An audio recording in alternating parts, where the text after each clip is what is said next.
Kris and Mads, sisters who love a good story. The only thing better than experiencing a good story is talking about it. We're here for the unfiltered, unhinged conversations with fellow story lovers and storytellers. And the occasional rant or rave about the shit that rips our hearts out and puts us back together again. The stuff that makes us laugh till we pee our pants. And the ones that teach us what it is to be human. Welcome to the sisterhood. Hello, everyone. We'd like to introduce today our most exciting guest ever. This is Ryan Cahill, author of the Bound and the Broken series, which we just found out has sold, 400,000 copies? And we are eagerly anticipating book 4, which is coming in 2025. And so we're so excited to have you, Ryan. I'm really happy to be here. I was looking forward to this. You're on tour. I can't believe you found time to chat with us while you're on tour, but we are so excited and so grateful that you're here. Yeah, me too. No, it's great. And I'm in Atlanta now. I'm like a couple of days early, so I kind of get to decompress a little bit because I flew from, I thought Ireland wasn't that far, but the way it ended up working, I had like a fucking 7-hour flight to Chicago and a 4-hour layover and then a 2-hour flight. And no. Okay, well, we love to start every interview with 2 truths and a lie. Oh, okay. So we'll go with, I like pizza. I once ran beer pong tournaments in a bar in La Paz in Bolivia. And I have ridden a motorbike over a very small canyon. Oh my gosh. Oh my That's God. very random. Okay. You just had those on deck. You put me on spot, so I went with this. Okay. Well, the last 2 are very specific, Yeah. but he is an author, so he's probably good at coming up with specific details. I know. Foreshadowing is my thing. Yes. And we're like, is it pizza? Maybe he doesn't. I feel like that would be very controversial because there are a very small percentage of people who do not like pizza. So that is my vote. Okay, we'll go with we think that your lie is that you like pizza. You're wrong. So you do like pizza, so that's not controversial. I do like pizza, and I did once run beer pong tournaments in a bar in La Paz in Bolivia. Wow. I know. When I was like, it was really funny because this is like my thing. It was one of my friends that I know. I think it's he's a blogger, and we were talking about, like, I was getting married, and he said, "Oh, we're gonna have the same anniversary." And he was like, "Yeah, except, well, I got married like years and years ago." I was like, "You Americans get married so young." He's like, "Oh, I only got married when I was like 24." I was like, "When I was 24, I was running beer pong tournaments in a bar in Bolivia." Like, they are 2 very different lives. Like, I was in Bolivia playing beer pong, and you were raising a kid and getting married. Like, I didn't do that till I was 31. Wow. Yeah. I think that is true. Like, I was married at 20. I wasn't even at a university at 20. Yeah. Well, I was leaving university at 20. Kristen was having babies at 20. Yeah. Oh my God. Yes. That is so different. She was spawning, It's like, I don't recommend, but it's worked out. You know what I mean, Ryan? Sometimes you don't recommend. I saw a video a while ago, and it was a mom taking a video of her son, and when she calls his phone, it says spawn point. Yeah, exactly. Beautiful. Mm-hmm. Poetic. It is. It's poetic. Yeah. Well, we are so stoked that our entire Fable book club is now obsessed with the Bound and the Broken like we are, and we got all of them started on A Blood and Fire. So we are so excited to talk to you about your series. So let's just start off the bat. What made you want to start writing this series? Did you have other projects going, or was this was the project you had to write? I've never written anything in my life until I wrote A Blood and Fire. At all, and it only kind of came around. I started it one time, maybe a little bit before, when I was working in a job. I was hired into a company, and I was hired. By qualification, I'm like a biochemist, but I do like microbiology as well. And so I was hired in as a microbiologist, and I was the first microbiologist the company had ever hired. So they had no work for me, and I mean, they fucking would not give me work at all. I was asking for it all the time. I watched like 4 seasons of The Last Kingdom. Like, in work. I always had a wild imagination. I love books, and I started kind of writing a little bit, and eventually they gave me work, and I moved company and stuff. But then COVID hit, and then when COVID hit, I was just at home. all the time. Because in Ireland, I don't know what it was like where you guys were, but it was like it was pretty intense. Like we couldn't go more than 2 kilometers from our home. Um, yeah, I'm massively tangential, like I said earlier, but for that point, there was a really nice pizza place, and it was 1.8 kilometers, like as the crow flies, like straight on the map. But it was 7 kilometers to drive there. So all of us who lived together, one of us had a kayak, so we carried the kayak down, and he went across the river, and they delivered the pizza into a second kayak tied to his kayak, and then brought it across the road. And then we actually made some of the local news. And I was working then as a chemist in a different place. And my one of the directors called me in, and I was like, "Oh, is everything okay?" He's like, "Did I just fucking see you on the news with a kayak yesterday getting pizza?" So that's my tangent. But yeah, it was pretty intense. During COVID, we couldn't really do anything. I was an essential worker, so just work, home, work, home, work, home. And then I just said, "Fuck it, I'm going to write that book."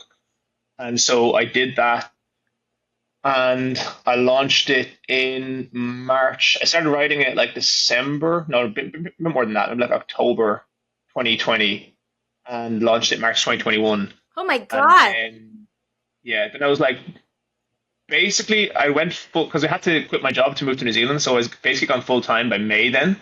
But then I launched the second book in December 2021, and then I was actually full time.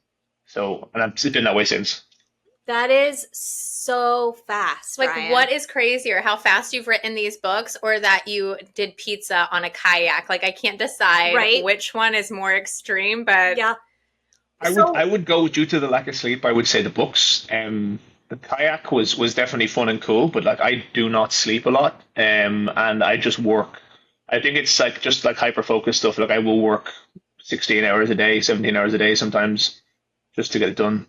Oh my gosh. So, okay, we have to talk about your writing process. Yeah, that's then. Like, crazy. so do you have editors that you're sending pieces to as you go? Do you self-edit? Like, how does that Oh, work? so it's kind of like I would do it as close to a traditional publishing house as possible. And I think you always self-edit, but not as the only part of the process. So like what I normally do, as the books have gotten longer, I kind of segment it a tiny bit. So I have 350,000 words written for this fourth book now, which is a little bit shy of the third book. So Yeah. it'll be about the same size as the third book. But I have about that written now. And so what I'm probably going to do to meet my deadlines, because I'm behind because of the tour, is send that to my beta readers. And then I'll work on the last piece, and then we'll start the wheels. So normally what I do is I will write the book. I will fully revise the book, because that's kind of what you do. Like if I have a problem, or if a character dies or something, I go, "Do you know what, that character probably shouldn't have died." I'll just leave a note, character not dead, and then I'll move forward as though they're not dead. And then when I come back to revise it, I'll undead them, which is part of the process. So what I would normally do is I will do that, and I'll fully revise it, and then I send it to my beta readers. I have a team of about 25 beta readers, and they'll kind of have their own separate Google Docs.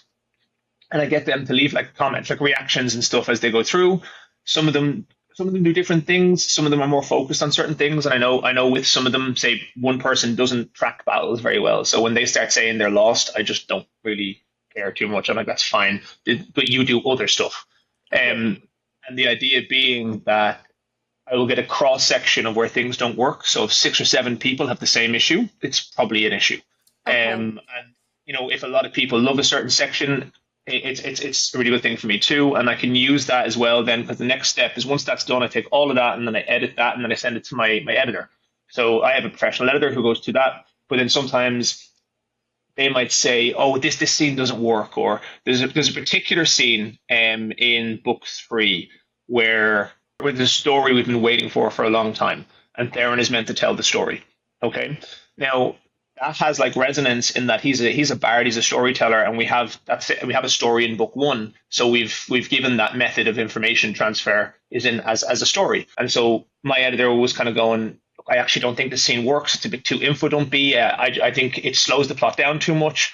And I was going, "No, like they need this scene. This is a scene that I think, despite like the mechanics of writing telling you shouldn't do it normally, I really think it's going to work." And then my beta readers allow me to have confidence with that, because they can go, "Oh, yes, we've been waiting for this scene." All 25 of them come in at the same time and go, this. And that kind of helps, because one of the hardest parts when you work with a single editor is pushing back with confidence, because they're a professional. They know what they're doing. and especially in a trad house and stuff might be the same. So she'll do that, and they'll go through all of this. I'll get everything back, and then I'll send that to my proofreader. They'll go through everything top to bottom, and then I edit it again, and then it goes to all my ARC readers. Then it kind of goes to the end stage, and I send it off to my, I know, a formatter. I used to format it all myself. That was a skill you had to learn. I had to learn how to use InDesign. And now, because I just don't have the time, it takes like 2 weeks. I just send it off to a formatter now. So. Oh my gosh. This evolution, I feel like it seems like a very fast timeline, like from when you started writing to now being where you are. WTF, that is so impressive. It is batshit fucking crazy. Like, don't even get me started. I'm always talking to Amy, and it's just my wife, if anyone doesn't know who Amy is. Like, it's nuts. I still kind of don't feel like this is what I do full time, but I've been doing it full time for like 3.5 years now. And it's so strange. It just with the process now, because now I'm hiring on a PA soon. Jesus Christ, like the amount of emails that I get is nuts. And it's really funny because you say that to some people and they're like, oh, look at you, Mr. Popular. I was like, actually, no, it's really stress inducing. There's like 18,000 people on that newsletter now, and then a lot of fucking emails come back. You have to delegate, especially like you now have the pressure of us, your readers, who are like, write more, we want more. And that just means you have to free up time, right? So you can be creative. I never want to not respond to emails or have someone be responding to personal emails on my behalf, but it's more that they can filter emails, respond to technical queries. 99% of all readers that I have experienced are absolutely lovely, genuinely lovely human beings. And I always get emails occasionally, some weird ones. But I got one and it's like, you need the PA now. The newsletter is insulting your fan base. You're obviously dictating this crap to Siri. For fuck's sake, you're a writer. Just fucking write it. I think he quoted like two typos that I had now. I was like, it's a fucking 4,000 word newsletter. Wow. Oh my gosh. That's just part of it. And that's very small. Like, it's very, very small. But having a PA, you could kind of just, I don't even see that and just filter it out and move it on. That is so fair. To just protect your own mental kind of clarity. I am so curious, Ryan, will you always stay independently published? Is that like a matter of principle for you, or was it a practical decision and you would go traditionally published at some point if that opportunity seemed right? Or no, it's one of these things, and it's a really common question as well. I love traditional publishers and I love the publishing industry, and I feel like without traditional publishers, the publishing industry that I love would collapse. But for me, when I was starting out and I was writing, I kind of took a look at the different avenues for publishing, and I just decided traditional publishing wasn't for me because there's a few reasons why I want to refuse to fail. There's two in general, and one of them was I was never going to fail because somebody else was in charge and made me fail. I'm never going to fail because I didn't work hard enough. Oh. So it's two things that you can control. Yeah. And so when I looked at the publishing industry at the time, and now even talking to people in it, they'd be like, unless you get a very good contract, you would struggle in traditional publishing, because I have strong opinions on my marketing and on branding and on how we should do things, because I've been doing it for 3.5 years now, and I really enjoy it. And I think that is different to a lot of other authors, is that I quite like that aspect.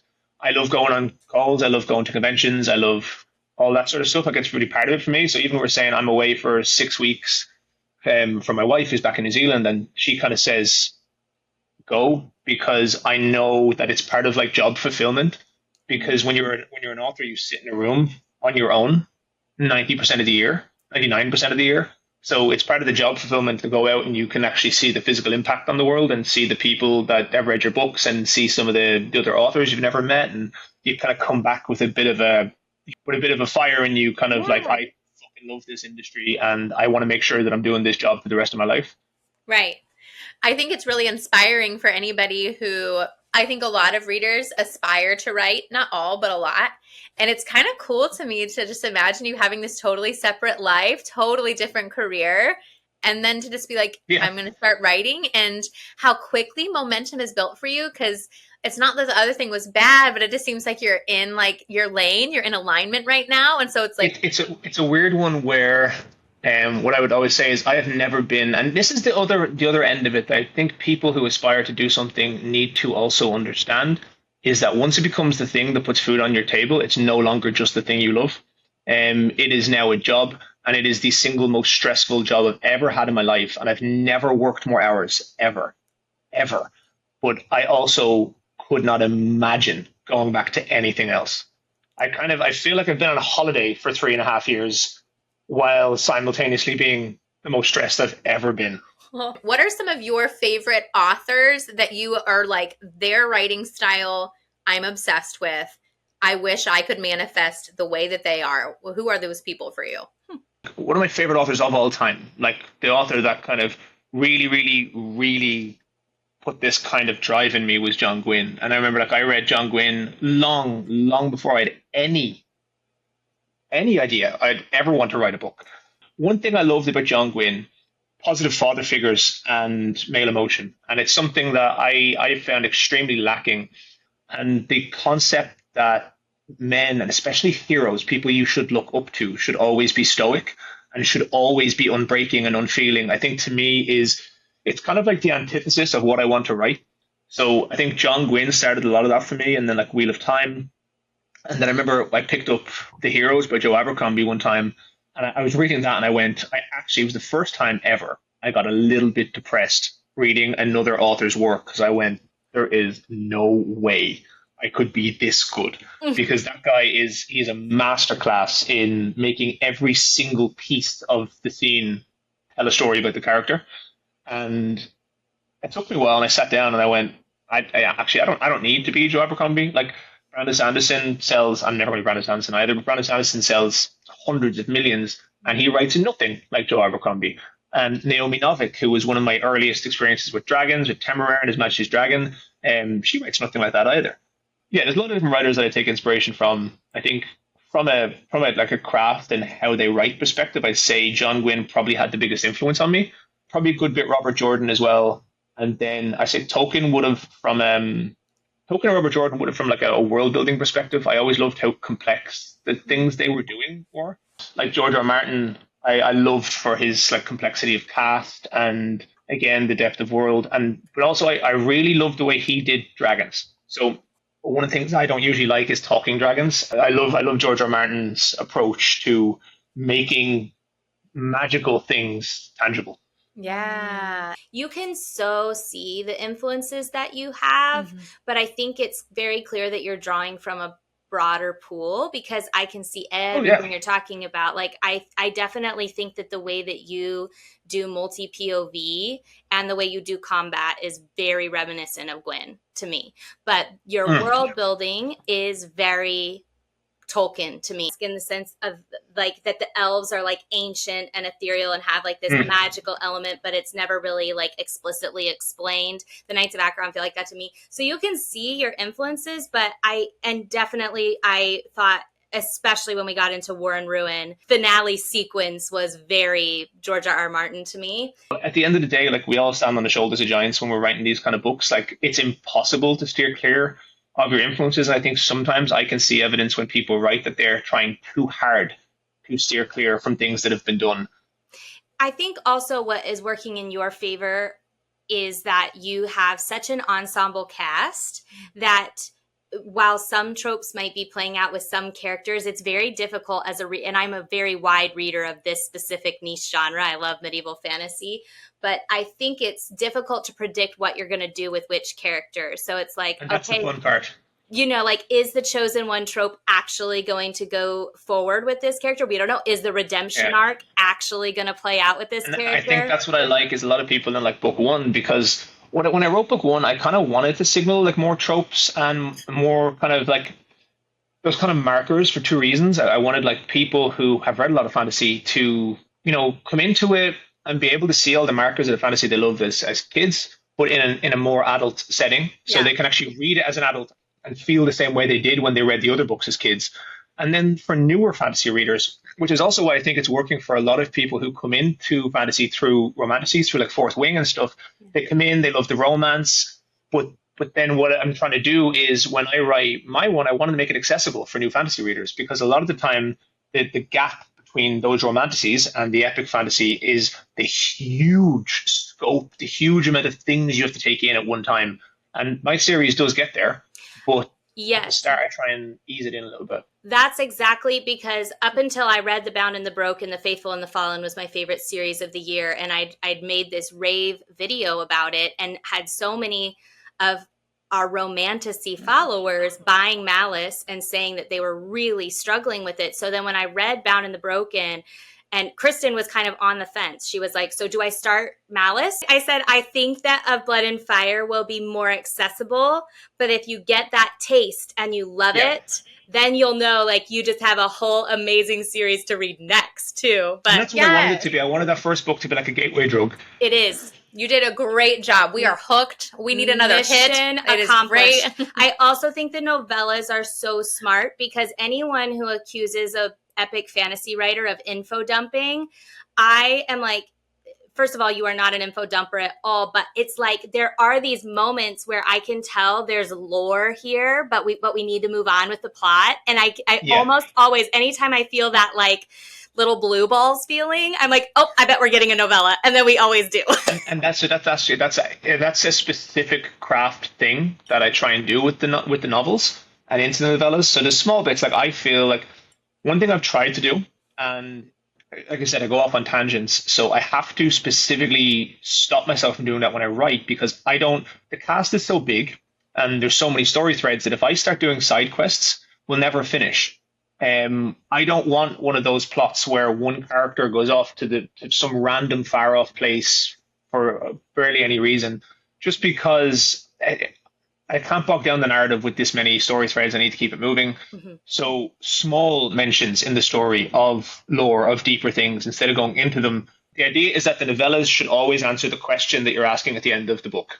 Okay, so when in War and Ruin, I was buddy reading it with my friend Margaret, and we are both feeling this like horrible angst between Kaylin and Aeson. And I should just be frank because I'm biased. Aeson is my favorite character.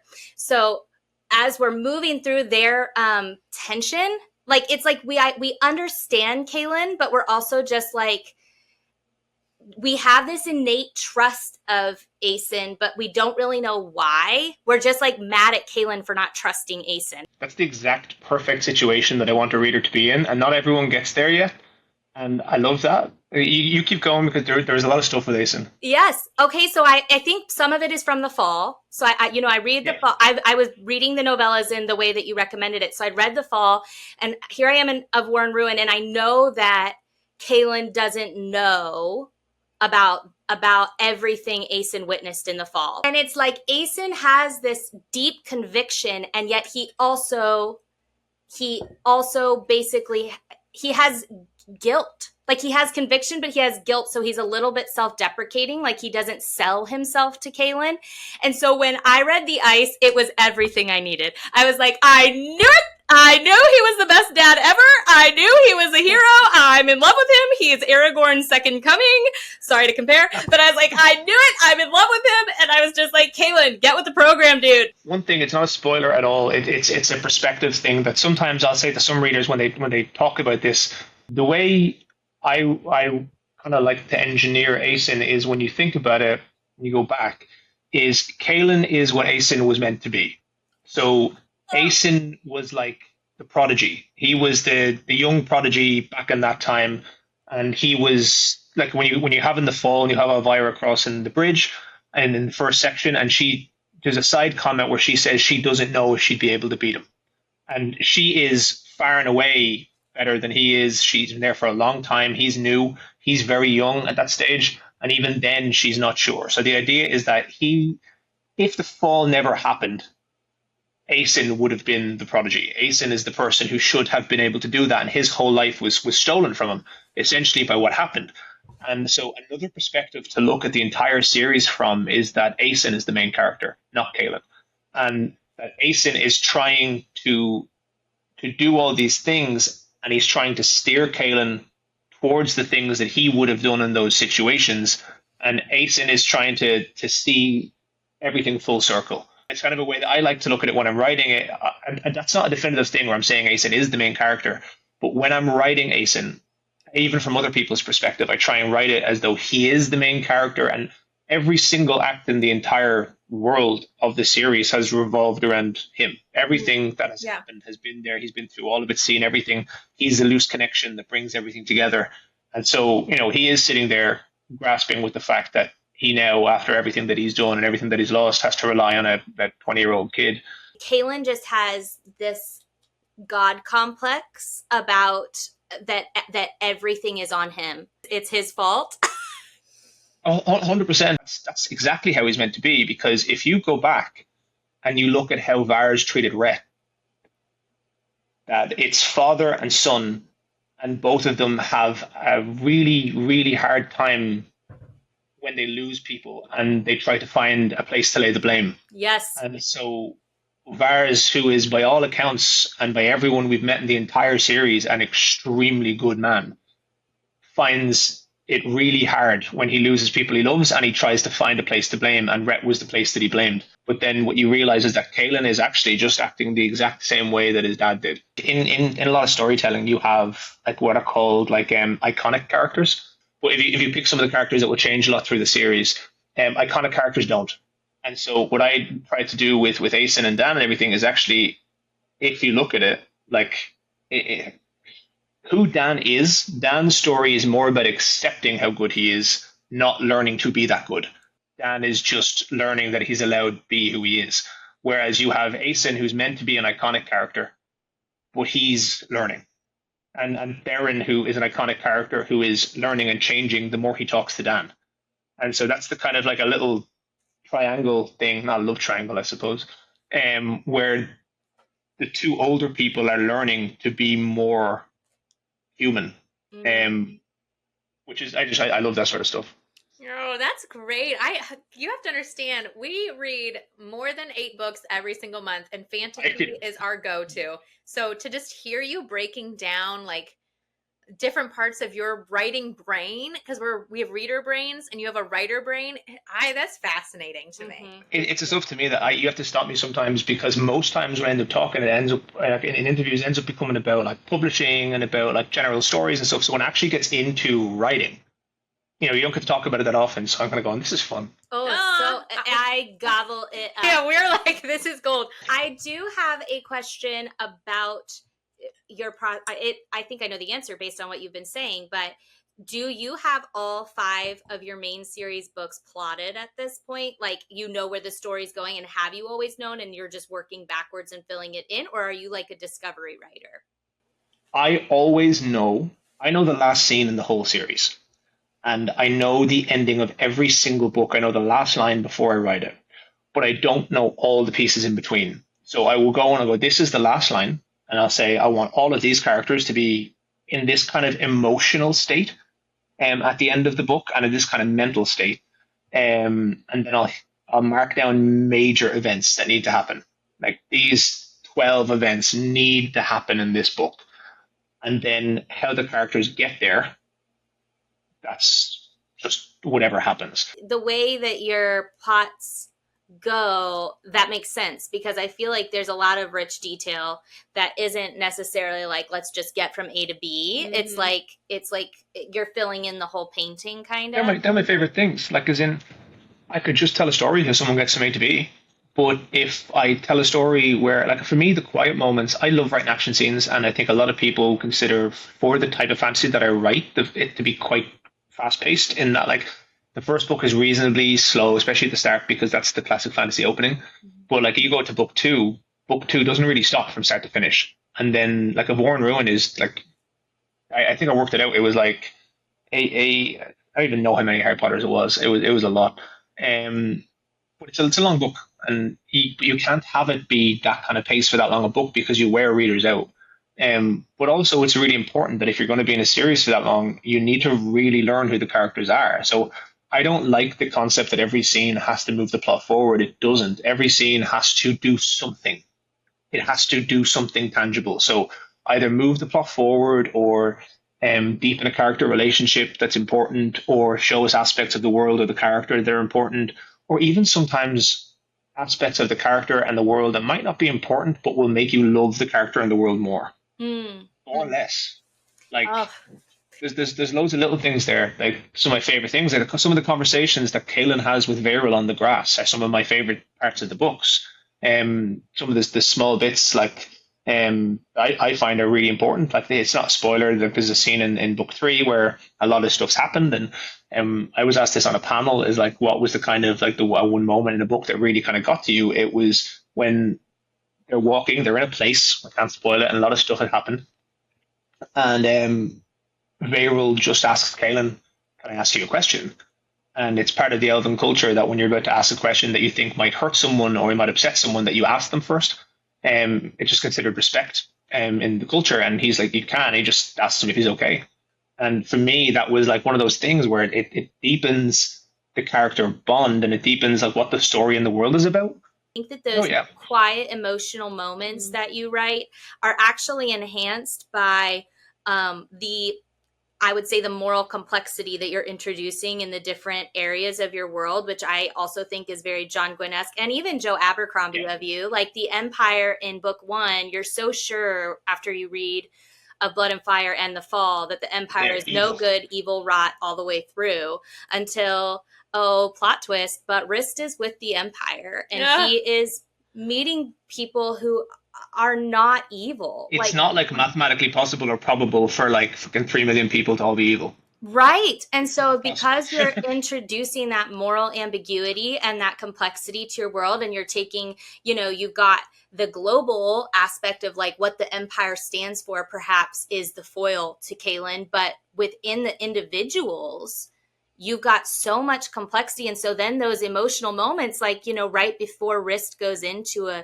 his first major conflict, like he's feeling all the emotions with his comrades, and in the aftermath, you do really, really well in the aftermath of violence, especially when a character is experiencing violence for the first time. Like you do so well with processing that. It's almost done like one of the Joe Abercrombie scenes where they keep switching points of view in the middle of the battle.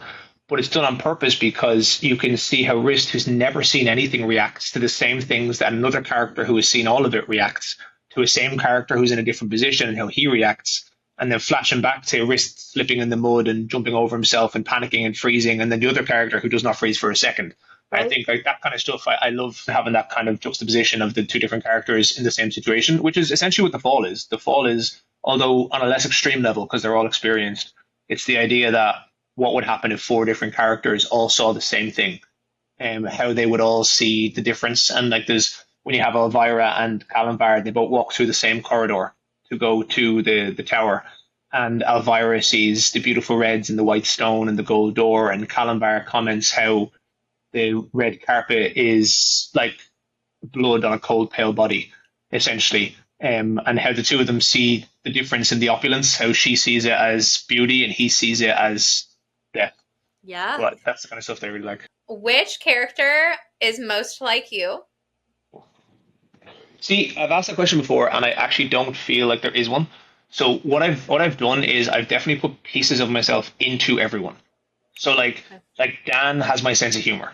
Rist has kind of like my kind of hyper focused, nerdy kind of thing. Although there's more to Rist than that, but he takes my kind of like bookworm tendencies and my love of knowledge. And then you have Kaelin, who kind of has that kind of like loyalty to friends and family past anything else. And then you have like Ella, who like when you go on to the other ones, you see like Ella is the same. Ella is just like so fiercely loyal, but also in the way that she cares about Rhett as well.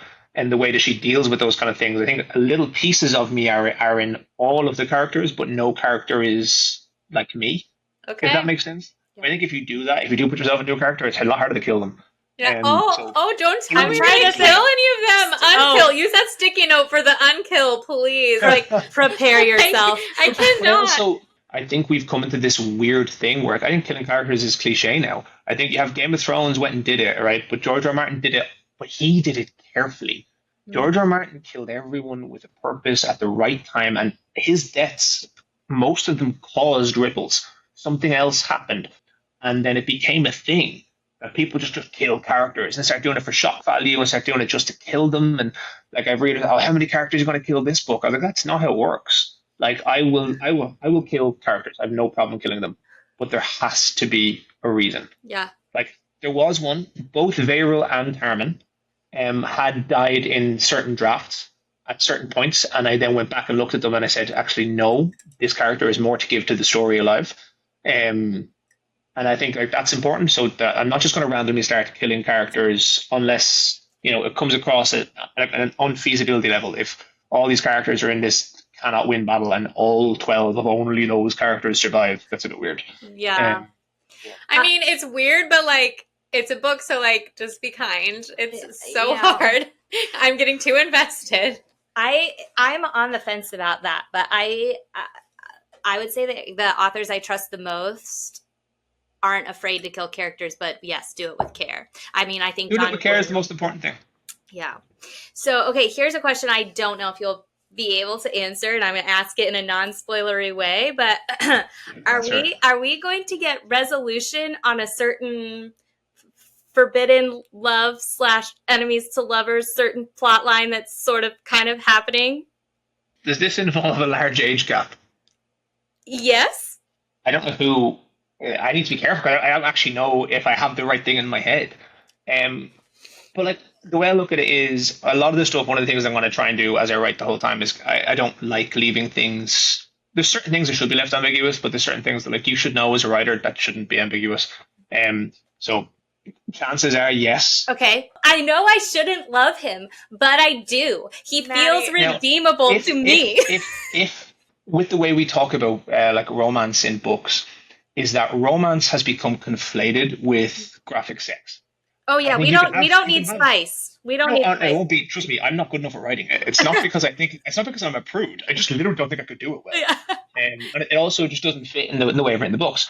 But so like I would be of the opinion that like there's a huge amounts of romance in the books. Like the more we learn about characters, and the more, like you said, you think about it not from Kaylin's perspective, but maybe from their perspective. So in the first 3 sections of The Fall, you'll see one character and you'll go, "This is a fucking horrible dickhead of a character." But it's when you then go into their own head, and it's the idea of realizing that like even him is the idea that he believes like what happened needed to happen. He was not happy about it though. Like he is destroyed from it, but he made a sacrifice because in his head, his entire existence is to protect the rest of the people on that continent, and to him, they were not being protected. And he was willing to sacrifice his own goodness, his own sense of honor, and the way people looked at him to make sure that he did what he was meant to do. And then to everybody else, he's a horrible, horrible, monstrous creature. I think the reason that gets born, I think people talk about gray characters a lot, but like I feel like it's less gray and more just like real, because I don't know a person, I'm sure they exist, I don't know many people who decide to do objectively evil things because they're #evil. Mm-hmm. Like they do things despite them being evil, not because they're evil. Yeah. It is the most compelling part of your series so far. One thing I think you'll love is because you keep talking about foils a lot. So one thing I think you'll love is if you think about it from the perspective, I can't go into too much because the end part of it is a spoiler, but if you look at Kaylin and Damon, so they're direct foils, but one of them has a support system. Kaylin takes the one person who would be a support system to Damon. And the idea is that I always look at Tarmin. Tarmin to me is like this world's Qui-Gon Jinn. Mm-hmm. Kaylin would be Anakin. And the idea that what happened if an Anakin had that person? And so, but the concept then is Damon lost him. Right. So people look at Damon and they judge him and they see the mistakes and decisions that he makes and the things that he does. But the direct foil part is 2 young men put in the exact same position with the exact same losses and the exact same ability to do the job because they don't know what they're doing. One of them has a strong support network. They're there the whole time. And one of them has one man that really wants to help him but is the wrong man to help him. Yeah. Mm. Wow. Yes. Totally see it. Yeah. I love Tarmin as a character, but I didn't see that as a like... I don't think I ever connected the dots that if Damon had had him, things would have gone so different. And that's the stuff that I like for me is like, I know, and I think some readers will read that, but then other readers, if they do a reread, because the idea for me as well is I've tried to write the series that if you reread it, you will see things that you didn't see before because you're no longer fixated on just getting through the book. Yeah. You'll see the small moments. Like if you reread and you see Tarmin's interactions and the points at which he makes the interactions, or or interventions, I suppose. The point at which Tarman speaks up, the point at which a lot of the time it's turning points. It's points when a character can do one thing or another, Yeah. and they would have done the other, and Mhm. he changes the path of what's going to happen. So I feel like in this very tight amount of time that you've been writing like a maniac and just giving your heart and soul and every waking hour to your craft, there have to be some pinch me moments where you got to meet someone, have a crazy experience where you were like, am I out of my body? Is this my new reality? And I want to hear any of them that you're willing to share. There's loads, like so many. Like when I flew over, because I'm New Zealand based, and I flew over a while ago. We didn't post anything about it, but I flew over and I met a couple of authors, and they flew in and we met in Sydney, and like it was like I was with Richard Swan and like Jay Kristoff and stuff, and we got to hang out, and it was just hanging. There wasn't really. We hung out, we did a bit of writing, we had some drinks, and just chatted shit, and that was it. Nothing crazy. And I flew back, and I was like, is that just a thing? Like, is that what we're doing now? Did I just like fly to Sydney just to have drinks and go home? And now I'm sitting at home. And like, there's loads of small ones. I had a reader one time message me and said she has a tattoo on her leg that has a quote from the book. And she was in work and she walked across wherever she was and she went back to her desk and she had an email from a different colleague about work, and then they signed it off in the language from the books. And that's really cool.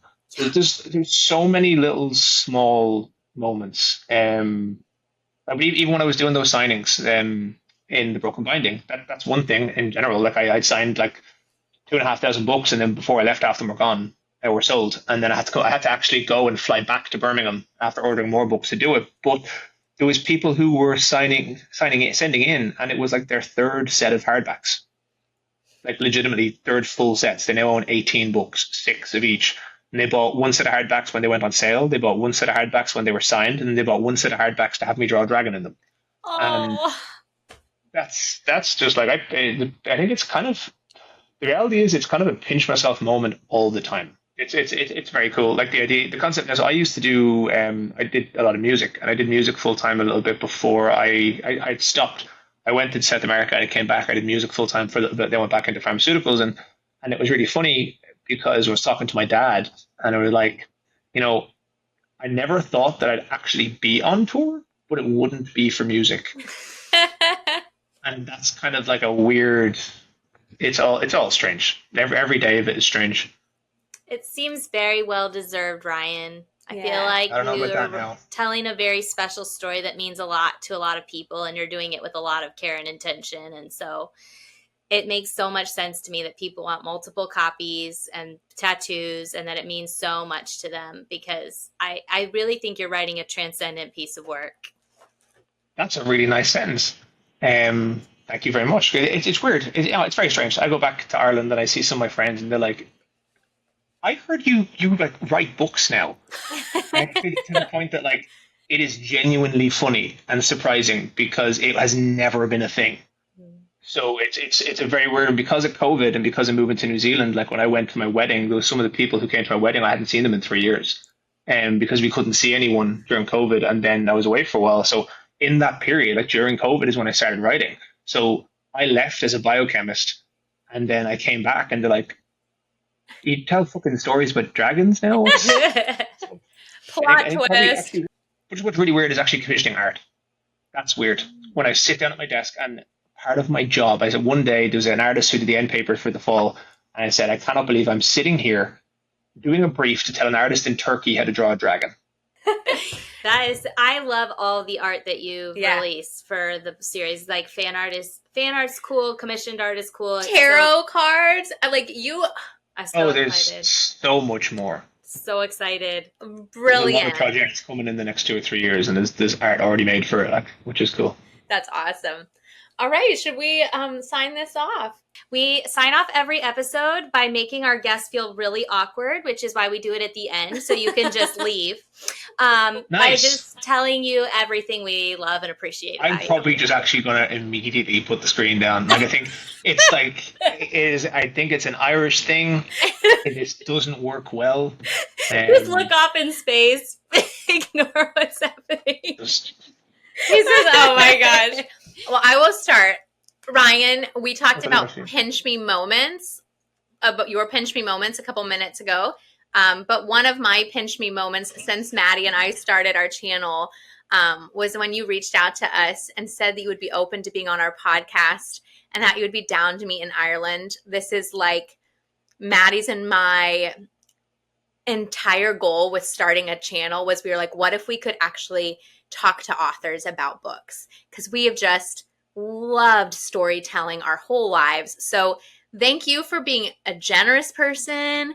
Thank you for penciling us in when you're literally on tour, Yeah, nice things. getting over COVID, but also thank you for making great art, like art that we are so excited to share. There's so many stories for us to choose from, and we just feel like your work is worth sharing. It is good shit. It is great shit. So keep doing it. And when people want to like be rude, send me in. I will say suck a bag of dicks. Do not leave comments like this on my friend I'm not Ryan's gonna lie. I'm page. not gonna lie. This is part of the reason why I probably couldn't take you on as a PA. No, you could not. I don't think. I think your skill set probably goes a lot further than that anyway, and that's actually disparaging to PAs. PAs have an incredibly broad skill set. But I just don't know if your customer service is up there.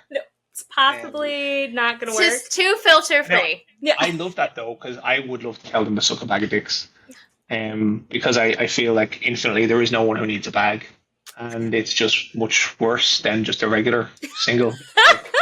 It's way worse. Way worse. My turn. I'll keep it short and sweet and mostly just talk about your work, Ryan. And I said it a little bit ago, but I loved my time in The Bound and the Broken. I cannot wait to reread. I think it is so emotionally compelling and emotionally intelligent. I have so much appreciation for the way that you write male characters who are emotionally intelligent. I love that you write good dads. We love our dads so much. We attribute so much of our emotional stability and happiness to how emotionally supportive he is. And we think that that is missing in fantasy. But I also love how you write female characters. As a female reader reading fantasy, I think sometimes male authors get a bad rap for not writing female characters who are different.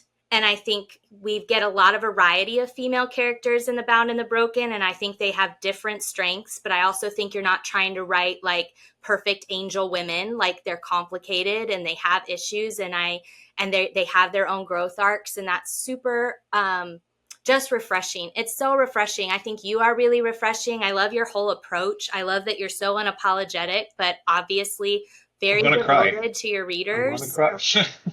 So your work speaks for itself. Yeah. I love speaking to you, but before I even spoke to you, your work shows such range and such depth and such passion. And so I think you've really put your heart and soul in. I don't say that in a cheesy way. I think that you're on the page, and it's such a gift. We really, really appreciate it. I have cried numerous times drinking red wine writing scenes. Yeah.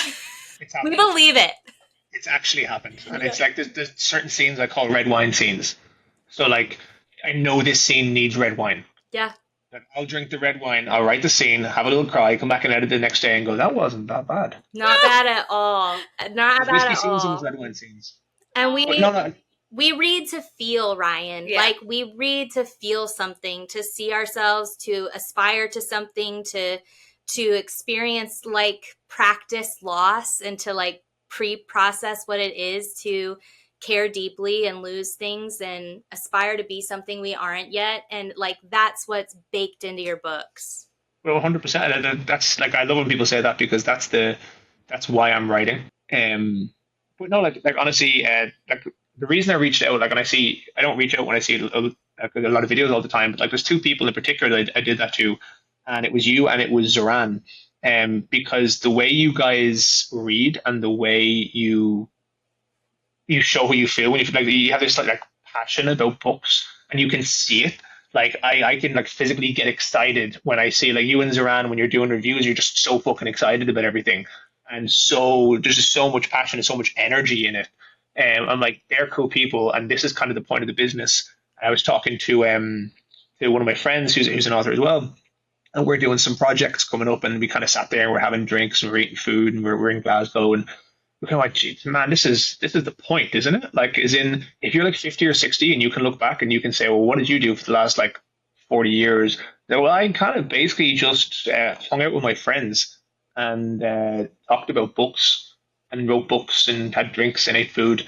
It's like there's not many people get to say that. So I think like in that community, like between like authors and bloggers, content creators and stuff, because there was a lot of different content creators at Worldcon in Glasgow as well. Like Patrick Leo flew over from Indonesia, and then Jeff, who's an artist, flew over from Mexico. Jeff Brown, he's incredible. And getting to meet all these people in real life and actually get to realize these are fucking cool people in general. That's a major perk of the whole thing. Yeah. So yeah, We couldn't agree more. Yeah. I feel like readers and we call storytellers and story lovers are like a match made in heaven, and like what better life to just hang out. Love it. 100%. Well, Ryan, thank you so much for your time. It's been such a joy and a privilege having you on the show, and we cannot wait to meet you in Ireland in real life. The fact that crossover was even like there when we talked about this, and it was like, oh yeah, and we're actually visiting Ireland. It's like, so am I. It's coincidence. It's meant to happen. Well, enjoy your day off, but keep writing those books today. Don't take too much time off because. Oh, there's no time off. The time off is from the schedule. So, like, it's gym, breakfast, writing. Good. Trying to feed myself again. Yeah, Writing. do your job, sir. We love your work. We cannot wait for book 4. You and I both. I really want to have it finished. Yes.